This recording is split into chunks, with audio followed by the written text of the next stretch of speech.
ሙዚቃ በራሱ ነውር አይደለም፣ ጥበብ ነው፣ መንገድ ነው። በዛ መልካም ነገር ማስተላለፍ ይቻላል፣ መጥፎ ነገር ማስተላለፍ ይቻላል። አጀንዳችን አንቀይርም ምን ማለት ነው? ወንጌል ይሰበካል። ወንጌል ንጉሱ እስኪመጣ እስከ ዓለም ፍጻሜ ድረስ ይቀጥላል። ወንጌል ይሰበካል። በዋናነት ግን እናንተ ኦርቶዶክሳዊ ከሌላ ቤተ እምነት ልዩ የሚያደርግን በምንድን ነው? ሌሎቹ ቤተ እምነቶች አሜን ብለው ለስጋ እርካታቸው ተጠቅመውበት ወንጌልን ሊያልፉት ይችላሉ። እኔ እናንተ ደግሞ ያ የተነገረንን ቃል ፕራክቲካሊ ተገልጠን ነው የምንታየው። ለዛ ነው በእኔና በአንተ ቅድስት ቤተክርስቲያን ውስጥ የሰማዕታት ጎርፍ ያለው። እየሰማኸኝ ነው? አሁን ግን የሰማዕታቱ ጎርፍ መገደል፣ መታረድ እንደምታዩት ክሬዲት እንዲሰጠውና ቤተ ክርስቲያን ልጆቼ ብላ ድምጿን አሰምታ ለህዝቡ ለምእመኑ እስክትቆም ድረስ ድምፃችን ከፍ ብሎ ይጮሃል። ድምፃችን የሚያፍኑት ሰዎች ይህ ሁሉ እውነት አስፈንጥሮ እስኪያወጣቸው ድረስ ማለት ነው፣ የሐሰታቸው ድርድር እስኪፈርስ ድረስና መስቀሉ ተቆፍሮ እስኪገኝ ድረስ ማለት ነው። አይሁዳውያን የቀበሩት መስቀል በኢሌኒ አማካኝነት የወጣው ያ የተከመረ ቆሻሻ ዘመንን ጠብቆ ነው አይደል መስቀሉ የወጣው። መስቀሉ እስኪወጣ ድረስ መስቀላችን ይዘን እንገጥማቸዋለን። እንደነዚህ አይነት ሰዎችን ተገለን እንኳን ለሞታችን ክሬዲት ያልሰጡትን ሰዎች ማለት ነው። ከነርሱ ባልተናነሰ ሁኔታ ደግሞ እዚህ ዕቅበተ እምነት የምትሰሩ ከሌላ ቤተ እምነቶች ጋር ወሬ በድቤት የምታደርጉ የምትወያዩ ሰዎች ማለት ነው። በውስጥ መስመር ያወራኋችሁ አላችሁ፣ ተነግሯችኋል፣ መልሳችሁም አለ፣ አሁንም ይነገራችኋል። ወንጌል አይሰበክ ማለት አይደለም።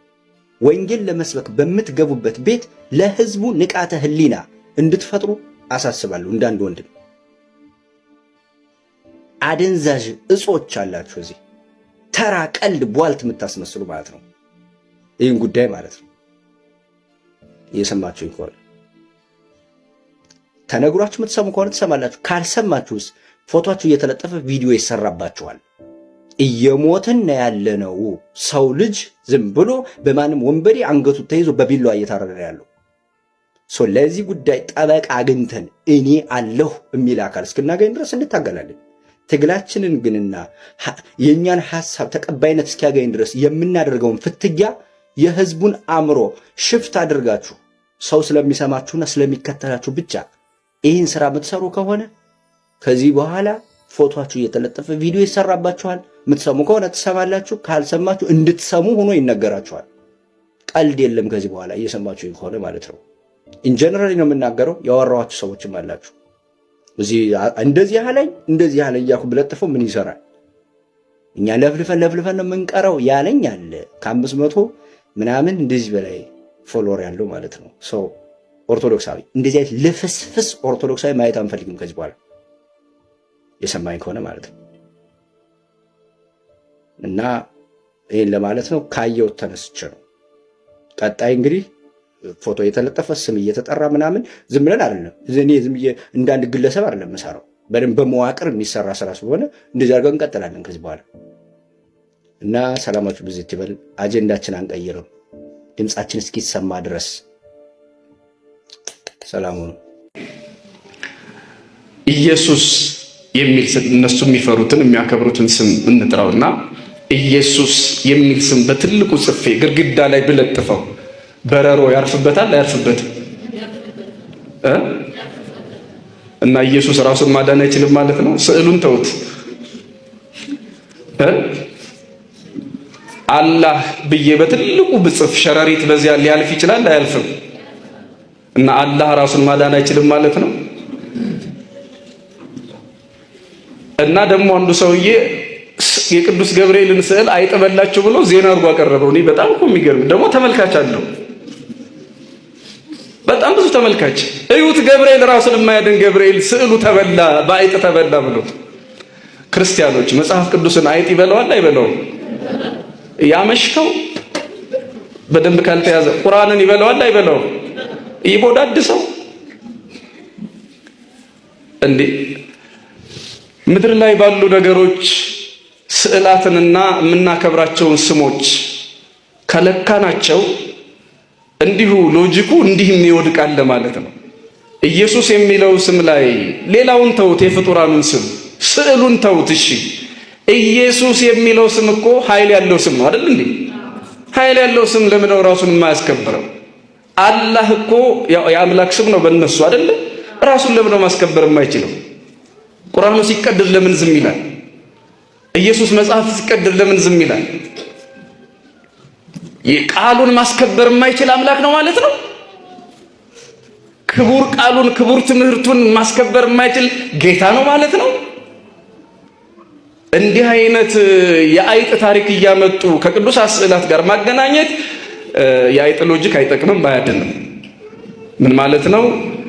እግዚአብሔር ስራውን የሚሰራ ከበረሮና ከአይጥ ጋር በተገናኘ አይደለም። ስዕላትም እኛ ባሰብነውና እኛ እንደምናስበው ታምራቸውን እየገለጡ በበረሮና በአይጥ ላይ ታምራት እንዲያደርጉ ምንፈልጋቸው ምንጠብቅባቸው ስዕላት አይደሉም። ሲጀመርም እኛ በጸሎት ቤታችን ላይ ቅዱሳት ስዕላትን ስናደርግ ለጸሎት፣ ለትምህርት፣ ለታሪክ፣ ለመሳሰሉ ነገሮች ስንጠቀምባቸው ክርስቲያኖች ሸራውን ቅዱስ ገብርኤል ነው ወይ ጻድቃን ሰማዕታት ናቸው ብለን አይደለም። እኛ ቀለሙን አይደለም፣ ሸራና ቀለም ወካይ ነው እንጂ ራሱ ያ ፊት ለፊት የተሰቀለው ቅዱስ ገብርኤል ነው፣ እመቤታችን ናት፣ ኢየሱስ ነው ብለን ነው እንዴ? እንደዛ ብላችሁ ታስባላችሁ? ያኮ ወካይ ነው። ወካይ ማለት የምናከብረውን ነገር የሚወክልልን የሚያሳይልን ነው፣ ምሳሌያችን ነው እንጂ ራሱ ነው እንዴት ይባላል? አይደለም፣ ሊሆንም አይችልም። ይሄንን የቤተ ክርስቲያናችን ሊቃውንት በደንብ ስለተገነዘቡት ለወረቀት ወይም ለሸራ ወለቀለም ለቀለምም የምንሰግድ አይደለንም ብለው ጽፈውልናል። ስለዚህ እኛ ስዕላትን ስንጠቀም ለጸሎት ማሰቢያ ነው። እነሱን ስናስብ ይውላችሁ አንድ የሚያምር ስዕል ስታዩ የተሳለው ነገር እሺ ነው፣ አብሮ ማን ትዝ ይላችኋል? እስኪ ማንን ታደንቃላችሁ? አቤት ሰዓሊውን አይደለ? ሰዓሊውን ነው የምናስበው። የሚጣፍጥ ምግብ ሰርታችሁ እሺ ሬስቶራንት ውስጥ በልታችሁ ቴንኪው የምትሉት ማንን ነው? ሰሪውን። የሀብታም ምድጃ ላይ ማን ያያቸዋል? አብዛኞቹ በእርግጥ ኦፕን ኪችን እየሆኑ ነው መሰለኝ። አሁን ጭራሽም የማናያቸው ጊዜ ነበረና ቴንኪው የምንለው ጭስ ያልጨሰባትን እሳት የእንጨትም ይሁን የስቶቭ እንጨት ያለካትን ነው። ምንድነው እሳት ያለካትን ነው። ይሁን አሁን ደግሞ ወይትረሶቹ እንዳትናደዱብኝ አያችሁት፣ እኛ የደከሙትን አናቃቸውም። ግን እኮ ትዝ ሊለን የሚገባው የሚጣፍጥ ምግብ ከበላ አቅራቢው ሳይሆን ሰሪው ነው። አቤት ማን ነው ትዝ ማለት ያለበት? እንደዚያ ነው።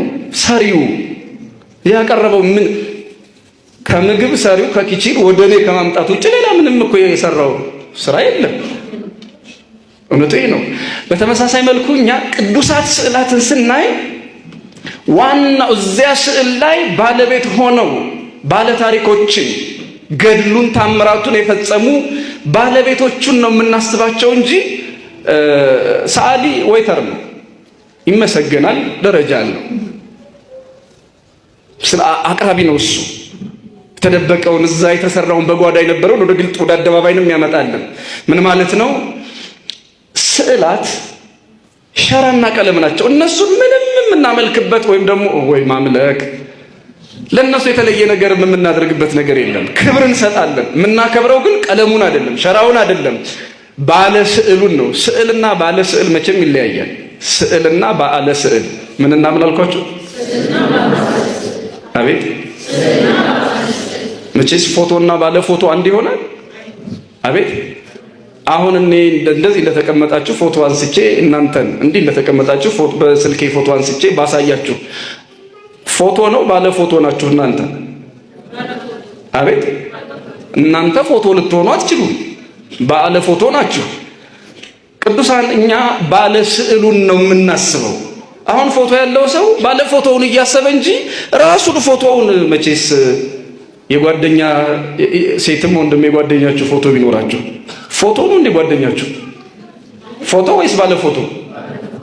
አቤት እነሱ ግን እነዚህ ስዕላትን የሚመለከቱ ሰዎች እኛ ባለ ፎቶዎችን ሳይሆን ራሱን ፎቶውን የምናከብር ነው ይመስላቸው።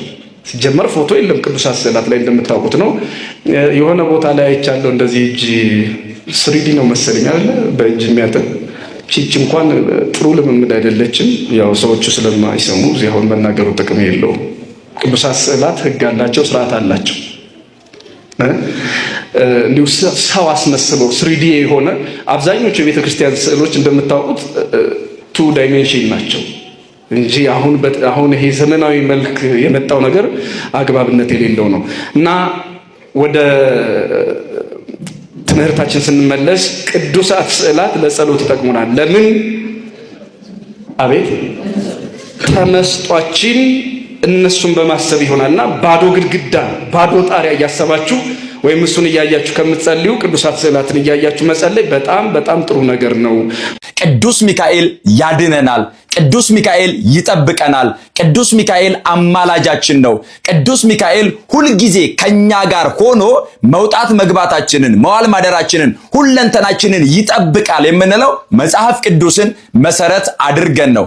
በመንገድ ሁሉ ይጠብቁ ዘንድ፣ መውጣት መግባትህን ይጠብቁ ዘንድ፣ መዋል ማደርህን ይጠብቁ ዘንድ፣ ከጠላት ሁሉ አሰራር ጠብቀው ሊያግዙ ሊረዱ እግዚአብሔር ሁልጊዜ መላእክቱን እንደሚያዝ መዝሙረኛው ዳዊት መዝሙር 90 ቁጥር 11 ላይ ምን አለ?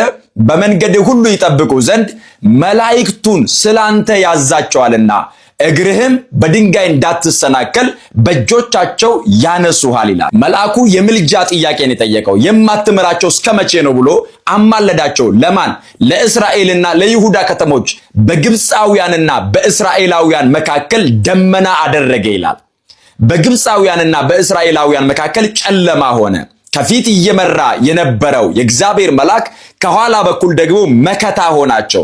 በጠላት እንዳይጎዱ፣ በጠላት እንዳይጨነቁ፣ በጠላት እንዳይበሉ ከኋላ እየጠበቃቸው ወደ እግዚአብሔር መንግሥት ስንጓዝ በመንገዳችን ሁሉ የሚጠብቁን፣ በመንገዳችን ሁሉ የሚረዱን፣ በመንገዳችን ሁሉ የሚገጥመንን እንቅፋቱን እሾውን ሁሉ እየነቀሉ መንገዳችንን የሚያስተካክሉት ቅዱስ ሚካኤል ከፊት እየቀደመ እሾሁን እየነቀለ ከፊት እየቀደመ እንቅፋቱን እያስወገደ ከኋላ ደግሞ ደመና እየጋረደ በሁሉ በጉዞ ላይ መልአኩ ቅዱስ ሚካኤል እንደሚጠብቀን መጽሐፍ ቅዱሱ ያስረዳናል፣ ይነግረናል ማለት ነው። ቅዱስ ሚካኤል እየመራን ነው።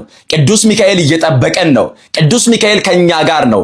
ይህ የሚጠብቀንን መልአክ፣ ይህ የሚመራንን መልአክ ከፊትና ከኋላ ጋሻና መከታ ሆኖ ከኛ ጋር ያለውን ቅዱስ መልአክ ማክበር እንደሚገባን ደግሞ እግዚአብሔር ሲናገር እንደዚህ አለ። በፊቱ ተጠንቀቁ አለ፣ ቃሉንም አድምጡ፣ ስሜ በእርሱ ላይ ስለሆነ ኃጢአት ብትሰሩ ይቅር አይልምና አታስመርሩት በማለት ይናገራል። ሚካኤል ማለት ማን? እንደ እግዚአብሔር ማለት ነው። እውነት ነው።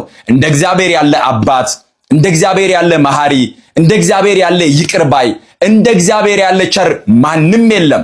የእግዚአብሔር መልአክ እግዚአብሔርን በሚፈሩ ሰዎች ዙሪያ ይሰፍራል ያድናቸውማል ተብሎ ተጽፏል።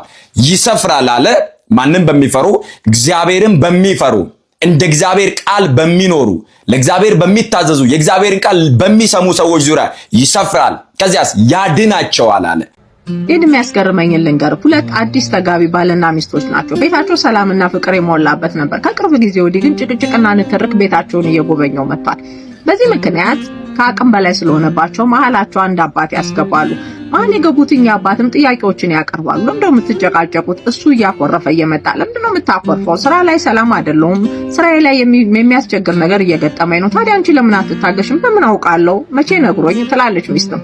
ከዛምኛ አባት መፍትሄ ያሉትን ያስቀምጣሉ። አንተ ከቻል ከዚህ በኋላ ስራ ላይ ያለውን ችግር ወደ ቤት ይዘው ባትመጣ ጥሩ ነው። ነገር ግን ከአቅም በላይ ሆኖ ይዘው የምትመጣ ከሆነ ለሚስትህ ምልክት አሳያት። አንቺ ምልክቱን ባየሽበት እንትን መታገስን ቻይ። ከዛ በኋላ ኑሯችሁ ይስተካከላል ብለው አስማምተዋቸው ይሄዳሉ። ባልና ሚስት ይስማማሉ። ከዛ ምልክት ያስቀምጣሉ። ምልክታቸው ምንድነው? ከዚህ በኋላ ከስራ ስትመጣ ተበሳጭተህ ከሆነ በር ላይ አረንጓዴና ቀይ መብራት አረግልሃለሁ፣ ቀዩን ትጫናለህ፣ እኔም ነገሮችን ለመታገስ እሞክራለሁ። ደህና ከሆንክ ደግሞ አረንጓዴውን ትጫናለህ፣ ሰላም እንሆናለን ይባባላሉ። የመጀመሪያ ቀን ባል ወደ ስራ ይሄዳል። ሲመለስ ልክ በሩ ጋር እንደደረሰ ትዝ ይለዋል፣ አረንጓዴና ቀይ መብራት ተቀምጦለታል። ስራ ጥሩ አልነበረም፣ ድካም ተሰምቶታል። ስለዚህ ቀዩን ይጫናል። ሚስት ከደጅ ነው ልብሱን የተቀበለችው። ወደ ቤት ሲገባ እግሩን አጠበችው፣ ልብስ አቀረበችለት፣ ምግብ አበላችሁ፣ ተንከባክባ አሳደረችው። ባልም ደስተኛ ሆኖ አደረ። በንጋታው ባል ወደ ስራ ይሄዳል። ሲመለስ አረንጓዴና ቀይ መብራት አሁንም ፊት ለፊቱ አሉ። ዛሬ ትንሽ ስራ ሰላም ነበር። ሚስቱንም ማስጨነቅ አልፈለገምና አረንጓዴውን ተጫነ። ወደ ቤት ሲገባ የትላንቷን ሚስት አላገኛትም። በጣም በብስጭት ነበር የጠበቀችው። ትላንትና እኮ እንዲህ ስትል የታገስኩ ስለተበሳጨ ነበር። ትላንትና እንዴት ትናገረኛለህ? ትላንት እንደዚህ እንዴት ይሆናል? እጥፍ ድርብ የሆኑ ብስጭቶችን አመጣች። ይሄን ነገር ባል በጣም በእንትን ባለ ቁጥር እየተበሳጨ ስለመጣ ራቱን ሳይበላ ገብቶ ይተኛል። ከዛ በኋላ በሶስተኛው ቀን ባል ከስራ ተመልሶ ይመጣል። አሁን አረንጓዴና ቀዩ መብራት ፊት ተፋጠጠ። አረንጓዴውን መንካት አልፈለገም። የትላንቱን ጭቅጭቅ መድገምም አይፈልግም። ስለዚህ ቀዩን ተጫነ። ሚስት ከበር ድጋሚ ተቀበለችው። ከትላንት ወዲያ እንደነበረችው ነው የሆነችላት። ጫማውን አወለቀች፣ እግሩን አጠበችው፣ ልብሱን አቀረበችለት፣ በጣም ተንከባከበችው። በሰላምም አደረ። በአራተኛ ቀን ባል ወደ ስራ ሄዳል። ሲመለስ አረንጓዴና ቀይ መብራቶች አሉ። አሁን አረንጓዴውን እንደበንትን በጣም ፈርቶታል። ቀዩን ተጫነ። ሚስት እንክብካቤዋን ቀጠለች። ይሄ ነገር ቀናቶች እየወለደ ሳምንታት እያለፉት ወራቶችን ደገሙ። ቀስ በቀስ ባል ሁሌ ቀዩን እየተጫነ ሚስትም እየተንከባከባቸው ኑሯቸው ሰላም የሆነ ነው የመሰለው። ከስንት ጊዜ በኋላ ግን ባል ማሰብ ጀመረ። ለምንድነው ሁሌ ቀዩን ስጫን ዝም ያለችኝ? ለምንድነው አረንጓዴ መጫኔ እንትን ብሏት የማያውቀው? ለምሳሌ ቆይ እስኪ ለማንኛውም አረንጓዴ መጫን አለብኝ ብሎ አንድ ቀን ከስራ ሲመጣ አረንጓዴን ለመጫን ይወስናል። እንደምንም ድፍረቱን ያሰባስብና አረንጓዴውን ይጫናል። ወደ ቤት ሲገባ ሚስት እንደወትሮው አልነበረችም። ለያዥ ለገናጅ እስከሚያስቸግሩ ድረስ ከፍተኛ ጸብ ይነሳል። ውስጧ ያስቀመጠቻቸውን የቁርሾ ቃላቶች በሙሉ አውጥታ ትዘረግፋቸዋለች። ባልም መታገስ አልቻለም። በዚህ ምክንያትም የሁለቱ ሰዎች የትዳር መጨረሻ የዛን ቀን የሆነው። እዚህ ላይ ሁለት ነገር ልንገርክ። የመጀመሪያው ሚስት ወደኋላ ወደፊትም የምታስብ ናት። ሴት ማለት እኛ በተፈጥሯችን 100 ሜትርና አንተን አይደለም የምናየው፣ በጣም ረጅም ርቀት ወደኋላም ወደፊትም እናያለን። ይሄንን ራሱ በምሳሌ ልንገርክ። ለምሳሌ ወደ ቤት ስትገባ አንድ ብርቱካን ብቻ ይሆናል ቤት ውስጥ ያለው። ያንን ብርቱካን ቆርጠህ ስትበላ ለሚስትህ አላጎረስክም ይሆናል። ይሄ ነገር ዛሬ ነው የተቀመጠው። ሚስት በሆዷ ለምን አላጎረሰኝም ልትል ትችል ይሆናል። ይሄ ዛሬ የተቀመጠ ነገር ከ3 ዓመት በኋላ ተመልሰህ ወደ ቤት ስትገባ በምታገኛት አንድ ብርቱካን ላይ ይወሰናል። ያንን ብርቱካን ቆርጠህ ለሚስትህ አንድ ዘለላ ልታጎርሳት ስትል ታስታውሳለች። ከመቼ ወዲህ ነው ብርቱካን የምታጎርሰኝ? ታስታውሳለህ? አንድ ጊዜ እኮ ለብቻ በልተሃል። እነዚህ ነገሮች ሚስት ሆድ ውስጥ ተቀምጠው ሲብላሉ የከረሙ ነገሮች ስለነበሩ እንደ አዲስ ይነሱብሃል። ያ ማለት ከ3 ዓመት በፊት የነበረ አንድ ብርቱካን ከ3 ዓመት በኋላም ላለ አንድ ብርቱካን ምክንያት ሊሆን ይችላል ማለት ነው። እያልኩ ያለሁት ክፋተኛ ወይም ደግሞ የሆነ ቂም የምንይዝ ሆነን አይደለም። የሴት ልጅ ባህሪ ግን ወደፊትም ወደ ኋላም ረጅም ርቀት የማከማቸት አቅም ስላለው ነው። ወንድ ልጅ ደግሞ በተፈጥሮ ነገሮችን የሚፈራና ጭቅጭቅን የሚጠላ ነው። ስለዚህ ጭቅጭቅና ነገሮች እንዳይመጡ ሲል እያንዳንዱን ትንንሽ ነገሮች አንስቶ ለመነጋገር ፈቃደኛ አይሆንም። ከዚህ ይልቅ ልክ እንደ ሰውየው አረንጓዴ እየበራ እንደገባው ሁሉን ነገር በቀላሉ ዝም ብሎ ማለፍ ይፈልጋል። በየቀኑ እየቋጨው እየገደለው እየቋጠረ አይሄድም። እያንዳንዱን ትንንሽ ነገሮች እየተወ ይሄዳል። ሴት ደግሞ በባህሪዋ እንደዛ የምትይዝናትና ውስጧ እያስቀመጠች ትሄዳለች። ይሄ ነው እንግዲህ ችግር ሆኖ የሆነ ሰዓት የሚፈጠረው። አከማሽታ ያስቀመጥክላት ነገር የሆነ ቀን ከፍተኛ ማዕበል ሆኖ ይመጣል።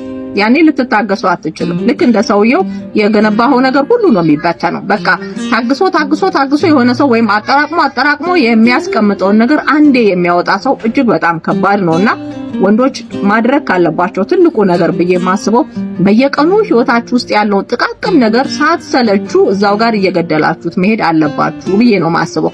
ሴት ልጅ ደግሞ ይሄንን ባህሪያችንን ከተረዳችሁ እያንዳንዱ ነገሮቿን ምክንያት እየሰጠችና እዛው ጋር እየቋጨች አብራ ነገሮቹ መልካም የሆነ ነገር አስቀምጣ ብታልፍ የተሻለ ነው ብዬ አስባለሁ። አንዳንድ መቻሎች ጎርፍ ሆነው ሲመጡ የማይወስዱት ነገር የለም። አንድ መልእክት አለ ኡስታዝ ወሂድ ቢሰማ ባረከላሁ ፊ ጀዛከላሁ ኸይራን። እኔ ጋር እንትን ቅርታ አላማ ኸዳይ ስናገር ማለት ማን ነው ሁሱ ፊት የቆመ ኢጅማዕን ሲሰብር ኢጅማዕ አስሐባን ብትና አድርጎ ሲሰብር እስካሁን አልተመለሰም። ማን ለምን አልተናገራችሁት? መውቀስ ይችላል። እዚህ ጋር አሁን ያንን ተቀብሎ የሄዱ ብዙ በርካታ ወንድሞች አሉ። የተቃወመ አለ። ኢጅማዕ አስሐባ መን በደለ ዲነሁ ፈቅቱሉ ኢጅማዕ አስሐባ ነው።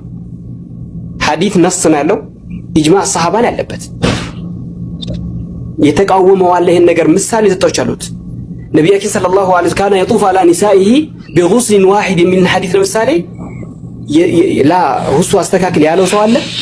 ላ ሙአኸዘ ሙዳሃና አይደለም። هذا دين الله يعني دين الله እኔ ብር አልፈልግበትም፣ ወንድማችን ወሂድ ብር አይፈልግበትም፣ ማንም ጥቅም አይፈልግበትም። ሊላህ ነው አስተካከል እኔ አሁን ለምሳሌ አስተካከል ለማለት ዕውቀቱ የለኝም። ይቅርታ እናንተ እኮ ረሱለሁ ፈቀድ ረሸደ ወመን ያዕሲሂማ ፈቀድ ገዋል። ነቢያችን ቆይ ሙናፊቆች አሉ መዲና ውስጥ አይሁዲያኖች አሉ፣ ስለዚህ ዘወር አድርጌ ቀስ ብዬ ልምከረው አላሉ። እዛው ምን አሉት? ቢእሰል ኸጢብ አሉት። አረሙለት እዛው ስህተቱን ማለት ነው። ስህተቱን እዛው አረሙት። ምን ነበር ስህተቱ ከተባለ ወመን ያዕሲላህ ወረሱለሁ ማለት ነበረበት። ወመን ያዕሲሂማ ማለት አልነበረበትም። በሌላ ሪዋያ ከሙስሊም ውጭ ባለው ወመን ቢእሰ ኸጢበል ቀውም ነው ያሉት። ታዲያ እዚህ ጋር ሐዲስ አለ፣ መረጃዎች አሉ እና በዚህ ደረጃ ታዲያ ስህተት መሆኑ ከተገኘ ያ ነገር ስህተት መሆኑ የቂን ከተገኘ ግዴታ በውስጥ ማናገር አለብኝ የሚለው ግዴታ አይደለም። ይሄ እንደ ሸርጥ መቀመጥ የለበትም። ስህተት መሆኑ ከተረጋገጠ ቁርአንና ሐዲስ ሙሽ ራእይ መሳላ ራእይን የሚያስተናግድ ኺላፍን የሚያስተናግድ ከሆነ ደሊል መረጃ ደጋፈ ጠንካራ ከሌለ የዛን ጊዜ ሁሉም የሚወፍቀውን ተቀብሎ ይሄዳል። አማ ደሊል ራጂህ እያለ ደሊል መረጃ ዋድህ የሆነ ሳለ አስቀምጠን ግን እንደዛ መሄድ ወይም ደግሞ በውስጥ እስካናገረው ማለት ደሊል የለበትም። ላ ደሊል አለይ። ምክንያቱም አይሁዲያኖች ቅድም ተናግሬ ነበረ። አይሁዲያኖች ዲናቸውን በፊት የነበረውን ደግሞ እስልምና እነሱ ጋር የነበረው እስልምና ነው። ነሳራዎቹም እንደዚሁ ሙስሊሞች ናቸው። ያኔ አስሉ ማለት ነው። የጠፋባቸው ተውራትና እንጂል የጠፋው ምንድነው ከተባለ ልክ አላህ በቁርአን ላይ እንዳለው ይተኸዙ አህባረሁም ወሩህባነሁም አርባበ ሚን ዱኒላህ። አዋቂ ሲናገር በአሁን ሰዓት ቆይ በውስጥ እናገረው ተብሎ ጥፋቱ በአደባባይ እየተገነነ እየተሄደ ምሳሌ እስቲ ንጽጽር ከሚሰሩ ሰዎች ተጥቆ ስላላችሁ ነው። እኔ አሁን ሳወራችሁ እንደሌላ ሰው አይደለም ማወራችሁ፣ አክብሬያችሁ ነው ማወራው እና እሱ ነገሮች ካሉ መነጋገር ይቻላል ነው ማለት። አይ አንድ ሰው ደግሞ እኔም ደሊል አለኝ ይቻላል ችግር የለውም ሐላል ነው ካለ ደግሞ ውይይት ነው የሚያስፈልገው ነው ለማለት የፈለኩት። አቹ ኃይለኛ ነው ስታወጡ ቃላቱን እንደው የእንትን አይመስልም። እንደው ለሚያዳምጠው ነገር ይሄ የወንድማዊ ምክር ወይም ደግሞ የመገሰጽ የማስተካከል ለዲን ተቆርቆሮ ከሚል አንድ ሰው ላይ ይረዳው ይችላል። ምናልባት ተፈጥሯችሁም ሊሆን ይችላል። ኃይለኛ ናችሁ። ኃይለኛ ነው ይሄ እንትኑ ምክር ሳይሆን የሆነ ቅጥቀጣ ነው የሚመስለው ራሱ ኖርማሊ ለሚያዳምጠው ሰው የሆነ በቃ እንትን ተፈጥሯችሁ ሊሆን ይችላል። በተለይ ኡስታዝ አቡ አብደላ የሆነ ነገር ሲናገር እንትን ነው ሲሪየስ ነው። አይታችሁት ከሆነ ሲሪየስ በቃ የሆነ እንትን ነው ፊቱ እንትን ብሎ ነው ምናምን ነገር እና በቃ የሆነ በአካል ቢያገኘኝ እኔ ባጠፋ የሆነ የሚገርፈኝ ሁላ ነው የሚመስለኝ ራሱ ሳስበው ማለት ነው። እዚህ ነገር ይችላል። መረጃ እየጠየከኝ አይደለምና አሁንም መረጃ ነብያችን ሰለላሁ ዐለይሂ ወሰለም ሚንበር ላይ ወጥተው ኹጥባ ሲያደርጉ ሚንበሩ ነብዩን ይዞ ወደቀ እስከማለት ይቆጡ ነበር። ነው አሁን ዲፌንድ አታደርግ፣ ዲፌንድ ሜንታሊቲ አትያዝ። እኔ አሁን ዲስከሽን አይደለም ያዝኩት ካንተ ጋር ማለሽ እዚህ ጋር ያለን ነገር ታፈክለኛ ነስ የተፈቀደልኝን በሸሪዓ ለምን ታረጋለህ? ኖ አሁን እኔ እየነገርኩህ ያለሁት ሀሳብ ነው የሰጠው ውይይት አይደለም። ውይይት ሲሆን ነው ዲፌንዲንግ ሜንታሊቲ። አሁን ምንድነው በእያንዳንዷ ነገሮች እኔ ዲፌንድ ማድረግ አትሞክር። ምክንያቱም እኔ ዲፌንዲንግ ሜንታሊቲ አይደለም ይዤ የመጣሁት ማንኛውም ነገር አኺ ወሂድ አላህ ማለሽ ወላሂ ይቅርታና በሸሪዓ የተፈቀደን ነገር እንዳልተፈቀደ ስትገልጽ ዝም ማለቴ ከከትም ነው የሚመጣውና አልተፈቀደም እኮ ተፈቅዷል እኮ አይደለም እኮ ነው የኔ ጥያቄ። ለዝብ ቢሆን ጥሩ ለእያንዳንዱ ነገር ተፈቅዷል ብለህም እኮ ሌላም ነገር ትችላለህ። አሁን ዲፌንዲንግ ሜንታሊቲ አትያዝ። ፍሌክሲብል ሁን። አንዳንዴ የሚያስፈልግበት ቦታ አለ። ራሱ ትህትና የሚያስፈልግበት ሰዓት አለ። ኃይለኛ መሆን የሚያስፈልግበት ሰዓት ሁሉም ቦታ አይደለም። ከአንተ በላይ እኔ ኃይለኛ ነኝ ስለማታውቀኝ ነው። ግን ሁሉም ቦታ አይደለም መሆን የሚገባ ማለት የሚገባ ቦታ አለ፣ የማይገባ ቦታ አለ። እና አሁን አንተ ላይ ኃይለኛ ልሁን ብል እሺ አይለኝም ውስጤን። ለምን? አንደኛ ላኢላሃ ኢለላህ የሚለውን ገመድ ያስክነ፣ ሁለተኛ ነገር በመናጃ አንድ ነን፣ በአቂዳ አንድ አይነት ነን፣ እና ደግሞ በእውቀትም ደግሞ ትበልጠኛለህ። ስለዚህ ምንድነው ማረጋው ካንተ ጋር ነው አሁን ዲፌንዲንግ ሜንታሊቲ ይዤ የሆነ አርጊው ለማድረግ አይደለም የመጣሁት። ሐሳብ ነው የሰጠው። የተሻለ ነገር ቴሌግራም ላይ እናውራ ብዬ ያልኩት የተሻለ ነው። አይ አልቀበለውም፣ ቴሌግራም ላይ አልፈልግም። አንድ ሰው ደግሞ ካለ ደግሞ እንትን ምርጫው ነው ራሱ። እሱም ራሱ እኔ የተሻለ ነገር ብዬ ማስበው ነው። ግን በተቻለ አቅም ንጽጽር ላይ እጃችሁን አንሱ ነው የምላችሁ። በጊዜ ለእናንተ የምነግራችሁ ማለት ነው። ንጽጽር ላይ እጃችሁን እንትን አትበሉ፣ አትክተቱ። በተቻለ አቅም የሚስተካከል ነገር ካለው እንዲስተካከል ነው። አይ በግለሰብ ደረጃ ግለሰብን መውቀስ ትችላላችሁ፣ መተቸት ትችላላችሁ፣ ኡስታዙን መተቸት ትችላላችሁ፣ እኔ መተቸት ትችላላችሁ፣ በፈልጉትን አካል መተቸት ትችላላችሁ። ንጽጽር ብላችሁ ግን ወደ እስላም የሚጠራበትን የአንደኛው የዳዋ መስክ ባትመቱና ባታስመቱ ጥንቃቄ ብታደርጉ ጥሩ ነው ለእናንተ።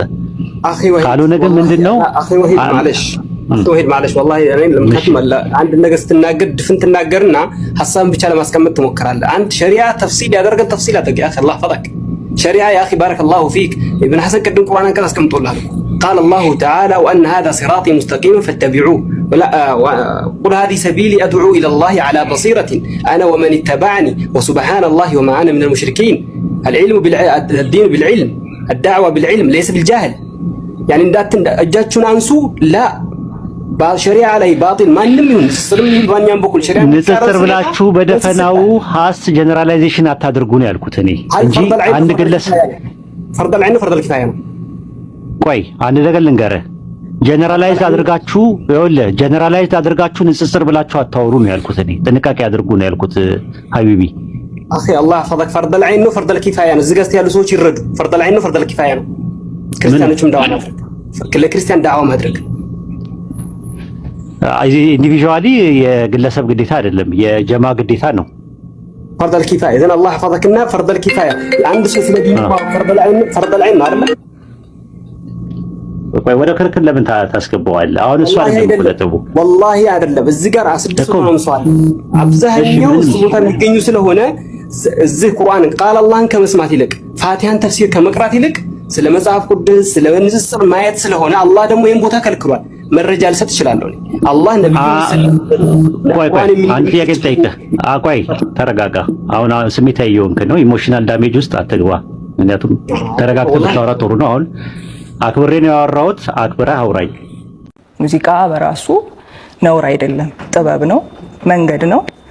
በዛ መልካም ነገር ማስተላለፍ ይቻላል መጥፎ ነገር ማስተላለፍ ይቻላል በራሱ ማለት ነው። ከዛ ዘፈን የሚባለው ደግሞ አገልግሎት ተያይዞ ብዙ ነገር አለው ብዙ ዓለማዊነት ያለው በበጎ ማያንጽ ብዙ ነገር አለው ከሙያው ጋር ተያይዞ ግን ለቻለበትና ያንን መልካም ነገር ለማካፈል ህብረተሰብን ለመጥቀም ጸንቶ ለሚያገለግልበት ሰው በብዙ ነገር ራሱን ጠብቆ ለሚያደርገው ሰው አሁንም በራሱ ስተት ነው ብያላምንም። ሰሞነኛው የዘሪቱ የእህታችን መጽሐፍ አነጋጋሪነቱ ሁላችንም በዚህ መጽሐፍ ጉዳይ ብዙ የሚሞግቱ ሐሳቦች እንደነበሩትና እኛም መጽሐፉን የማግኘት እድል አጋጣሚውን አግኝቼ አንብቤዋለሁ። መጽሐፉን ብቻ ሳይሆን በሰሞኑ ለሰጠችው ኢንተርቪው ደግሞ ምላሽም ሰጥታለች። ከምንም በላይ መጽሐፉ ብዙ አስተማሪ የሆነ ነገር እንዳለው ባምንም ነገር ግን አንዳንድ ትምህርቶቿ ላይ የማልስማማባቸው ሆኖ ያገኘኋቸውን ለናንተ ምን ትላላችሁ ብዬ ሐሳብ ይዤ መጥቻለሁ። በዚህ አሁን በሰማችሁት ቪዲዮ ምክንያት ከዚህ በፊት ቤት ያጣው ቤተኛ የሚል በዮናስ ጎርፌ የተጻፈ አንድ ስለ ዘፈን ኃጢአት አይደለም በሚል መጽሐፉንም አግኝቼ አንብቤ በመጽሐፉ ጉዳይ ከጸሐፊው ጋርም ሐሳብ ተለዋውጠናል። ቤተ ክርስቲያንን በዚህ ዘመን ከሞገቱ በጣም ክፉ ከሆኑ ልምምዶች አንዱ ዘፈንና በመጠጥ ጉዳይ ነው። እነዚህ ሁለቱ ዛሬ ቤተ ክርስቲያንን በጣም ለቤተ ክርስቲያን ይህንን ትውልድ አይጠቅሙም ብዬ ከማምናቸው ቤተ ክርስቲያን በግልጥ ልታስተምርባቸው ከሚገባባቸው የትምህርት አይነቶች አንዱ ዘፈንና መጠጥ ነው። ግን ዛሬ በሷ ሐሳብ ላይ ልሂድ። የሚገርማችሁ እህታችን ዘሪቱ ድሮ በዓለም እያለች ዘፈን ኢየሱስ ይወዳል የሚል ሐሳብ ሰጥታ በሶሻል ሚዲያ ብዙዎቻችን አይተነዋል። ከዚህ የተነሳ እሷ በተናገረቻቸው ሐሳቦች ላይ በጣም ብዙ ንግግር ነበረ፣ መጽሐፍ ቅዱሳዊ መሰረት ይዛ በዓለም እያለች ማለት ነው። አሁን ደግሞ በቤተ ክርስቲያን ከመጣች በኋላ በዚህ ደረጃ ዘፈን ችግር የለውም በሚል መንፈሳዊ ነገር መለኪያው ምንድነው ተብሎ ብዙም ማብራሪያ ባልመጣበት ጉዳይ ላይ ዘፈን ኃጢአት አይደለም። ኦፍ ኮርስ እኛ ለረጅም ጊዜ በዚህ ጉዳይ የቤተ ክርስቲያን ይልቁንስ ደግሞ ዘማሪዎችና መዝሙራቸውን ይዘው የሚመጡ ሙዚቀኞችን የዜማና የግጥም የሙዚቃ ተወራራሽነት ከዓለም አለ ተብሎ በጣም ብዙ ስራ ተሰርቶበታል። ከዚህም የተነሳ እኔ በግሌ በዚህ ዘመን እንዲያውም ዝማሬዎቻችንን የመስማት አቅም ልቤ በጣም ከመውረዱ የተነሳ የያሬዳዊ የሆኑ ዝማሬዎችን መስማትን ምርጫ ያድርግ ያለው በዚህ አሁን ንግግሯ ላይ ያየሁት ነገር ዘፈን ኃጢአት አይደለም። ስለዚህ ኃጢአት ካይደለ ለቤተ ክርስቲያን ይዛው የመጣችው ሐሳብ ምንድነው የሚለውን ነገር ነው ያየሁት። ይሄ መዝሙር እና ዓለማዊ ዘፈን የሚባል ነገር በቤተ ክርስቲያን ተለይቶ እንደሆነ ነገር እናልተቀመጠ ለብዙ ዘመን እንዳየው እረዳለሁ። ጨለማና ብርሃን፣ ኃጢአትና ጽድቅ፣ ዓለምና የእግዚአብሔር መንግስት፣ ሰይጣንና እግዚአብሔራዊ ሕይወት የሚባሉ ሁለት ዓለሞች እንዳሉ ሁለቱም ዓለሞች የራሳቸው ላይፍ ስታይልና ዓለሞቻቸውን የሚገዙበት ጥበብ የራሳቸው እንዳሉ መጽሐፍ ቅዱስ ይናገራል። መንፈሳዊያን ስትሆኑ ዝማሬ ለእግዚአብሔር የሚቀርብ መስዋዕት በክርስቶስ በኩል በሆነው በተሰራው ሥራ በኩል የሚመጣ ያ የጽድቅ ዝማሬ ብለን እግዚአብሔር በክርስቶስ የተቀበለው ነገር ብለን እንደለየነው ደግሞ ልክ እንደዚሁ ዓለማዊነት ተብሎ የተተረጎመ በዚህ ዓለም በወደቀ ሰው ጭንቅላት በብዙ መጣበታለሁ። በወደቀ ሰው ጭንቅላት የሚተረጎሙ ፍቅር፣ የሚተረጎሙ ማህበራዊ ኑሮ፣ የሚተረጎሙ የህይወት ስራዎት ደስታንና ህይወትን በዚህ ደረጃ ሊቃኝ ይችላል ተብሎ የሚሰሩ የዘፈን አይነቶች መጽሐፍ ቅዱሳዊ ግራውንድ የላቸውም። ስለዚህ ሁለት ዓለም የለየ ሰው መንፈሳዊነትንና ዓለማዊነትን የለየ ሰው እንዴት አድርጎ ነው አንድን ዘፈንን ለቤተ ክርስቲያን ምንም ችግር የለም ተብሎ ሲመጣ ዘሪቱ ላለችበት ቤተ ክርስቲያንና ላለችበት መንፈሳዊ ቦታ ጥያቄ የሆነ ነገር አምጥታለች እንድትሞግቷት። እኔ በዚህ ጉዳይ ላይ ያለኝ ሐሳብ ዘፈን ኃጢአት ብቻ አይደለም፣ የወደቀ ሰው የአጋንንት መሳሪያ ነው። አጋንንት የወደቀ ሰው በዚህ ዓለም ላይ በብዙ ጥበብ የሰዎች ነፍስ የባቢሎን ዕውቀት እንለዋለን አይደል? የባቢሎን ዕውቀት የሰዎች ነፍስ ከሚያዙበት አንዱ በሩ ዘፈን ነው። ዘፈንን ከምን ጋር እናያይዟለን? በዚህ ዓለም ሕይወት ሥርዓት ሰዎች ለደስታቸውና እዚህ ዓለም ውስጥ ለሚኖሩት የሕይወት ሥርዓት የሚጠቀሙበት የዜማና የግጥም ሙዚቃውን ራሱ ሰርተው ለዚህ ዓለም ነፍሳቸውን ለሰይጣን ሸጠው የሚያመጡት ዓለም እንደሆነ ይታወቃል። እህታችን ዘሪቱ ወደ ቤተ ክርስቲያን ከመጣች በኋላ አቋሟን ትቀይራለች ብዬ የፈለግኩት ትምህርት ዘፈንን ኃጢአት ነው ብላ ትላለች ብዬ ነበረ። እኔ እንግዲህ በዚህ ጉዳይ ላይ የምላችሁ በዚህ ጉዳይ ምንድነው ሐሳባችሁ? ያው እንግዲህ የቤተ ክርስቲያን ትምህርት ይታወቃል ብዬ ነው። ምንድነው አቋማችሁ? ይሄ ለሚቀጥለው ትውልድ የዌስተርኖቹ አደጋ ነው። ዌስተርኖቹን የጣለ ዌስተርኖቹን መንፈሳዊነታቸውን ገደል የከተተ ክፉ ልምምድ ነው ወዳጆቼ። ስለዚህ መንፈሳዊ ነገርን መለየትና ማስተማር ቤተ ክርስቲያንን የሚመሩ አገልጋዮች ትልቅ ሥራ ነው እላለሁ። ይህንን ቪዲዮ ለብዙ ሰዎች ሼር፣ ኮሜንት አድርጉና ላኩልን፣ ሪፖስት አድርጉን። በሚቀጥል ማንኛውንም ጥያቄ በዚህ ጉዳይ ላይ በሰፊ እመጣለሁ። ወዳቸዋለሁ። አመሰግናለሁ። ለእህታችን ዘሪቱ ፕሊስ አድርሱልን። አመሰግናለሁ።